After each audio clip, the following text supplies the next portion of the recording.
はい、皆さんお疲れ様です。今回ですね、予定していた動画と差し替えてですね、緊急で皆さんにお伝えしたいことがあったので、動画をね、上げさせていただきました。ミニクーパーなんですけども、修理出していたのがようやく帰ってまいりました。ということで喜ばしいことなんですけども、今回はね私ちょっと悲しんでおります。ということでそこでね皆さんには同じ失敗をしないようにということで今回ね動画作らせていただきました。で私がですねなぜこう悲しんでおるかと言いますとこれね修理屋さんに出してで、修理完了してね戻ってきたわけなんですけども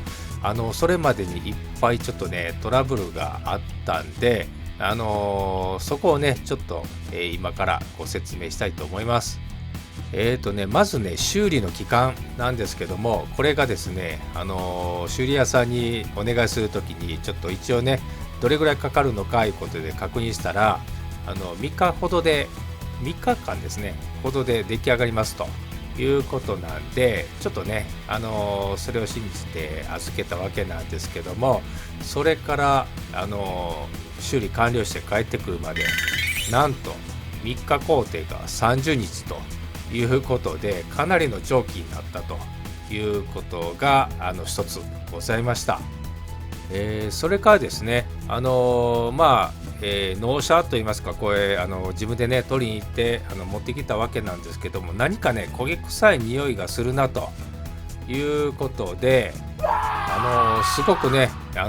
気にしながらですねこう運転して帰ってきたわけなんですけども、帰ってきてすぐこうボンネットを開けましたら、なんと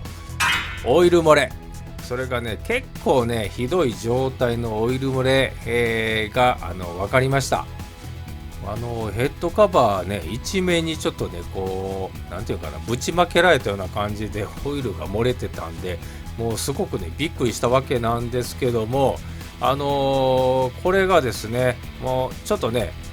受け取りの時急いで持ってきたということで、ちょっとね確認せずにね持って帰ったんですよね。でその時のね様子ビデオ撮ってるんでちょっとご覧ください。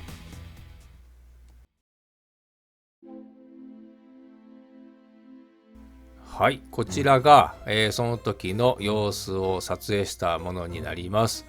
ちょ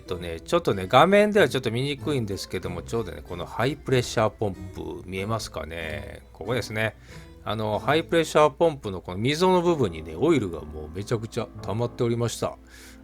今までね整備してきた中でここまでねオイルがこう溜まってる状態っていうのがもうあまりね経験したことがなかったんで、ちょっとねびっくりですね。でこれねこの後自分でちょっといろいろね調べさせてもらったんですけども、まずね一つの原因がこの端っこについてこの黒いパイプですね、これが完全にはまってなかったということで、そこからちょっとオイルがね漏れてたのと、もう一つ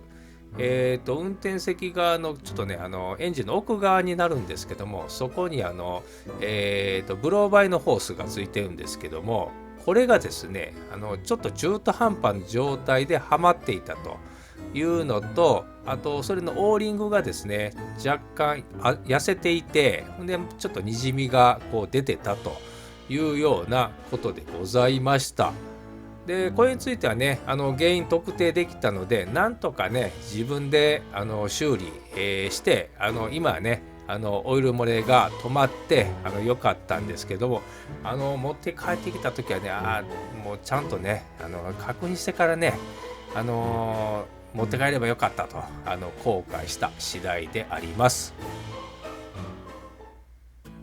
はい、ということで、ちょっとね、いろんなトラブルがあったわけなんですけども、皆さんね、修理を出す際にはですね、まず、工期の確認。これはね、お店の方としっかりした方がいいと思います。そうでないとですね、このね、ちょっと今回ゴールデンウィークとかいろんなあったんですけども、そういうのが挟んだら伸びるよというのをね、ちゃんと確認のもとね、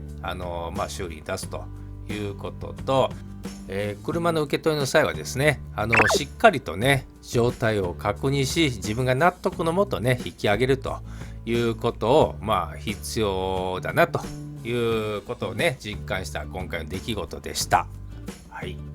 ということでね、皆さんねこういう風なねこうトラブルないようにねちょっとねしていただけたらいいなと思います。それから今回ねかかった修理に関するその情報ですね、修理費用とか部品どんな状態だったかというのはね現在ね編集中になっております。来週にはお届けできると思いますので、もうしばらくねお待ちください。はい、ということでね、ちょっとね今回愚痴っぽくなっちゃいましたけども、今回の動画は以上となります。最後までご視聴ありがとうございました。また次回もよろしくお願いいたします。